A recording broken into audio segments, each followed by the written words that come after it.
Good morning to everyone. இன்றைக்கி இந்த வீடியோவில் தேர்ட் சாப்டர் இம்பார்ட்டன்ட் கொஸ்டின் பார்க்க போகிறோம். One of the important question, how to increase the current sensitivity of a galvanometer. So இது last time 12th standard Tenkasi district quarterly எக்ஸாமினேஷனில் இந்த question கேட்டிருக்கிறாங்க.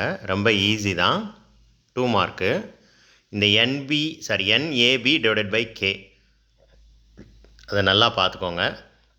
அந்த ஒரு ஈக்குவேஷன் தெரிஞ்சால் அந்த கொஸ்டின் எழுதிடலாம். N அப்படிங்கிறது என்னது? Number of turns. A அப்படிங்கிறது என்னது? Area of the coil. And B அப்படிங்கிறது என்னது? Magnetic induction. ஸோ இந்த மூணு நியூமரேட்டரில் இருக்கிறதுனால இன்க்ரீஸ் அப்படின்னு சொல்லி எழுதணும். K அப்படிங்கிறது டினாமினேட்டரில் இருக்குது. அப்போ 4வது பாயிண்ட் பார்த்துக்கோங்க. டிக்ரீஸிங் அந்த K அப்படிங்கிறது என்னது?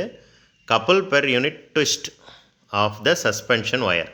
எந்த ஒயர் தொங்குதோ அந்த ஒயரோட கப்புள் பெர் யூனிட் ட்விஸ்ட், அதுக்கு பேர் தான் K. அப்போ அதை நீங்கள் கரெக்டாக எழுதணும். ஸோ இப்படி எழுதிட்டா 2 மார்க்ஸ். ஸோ அந்த I(S)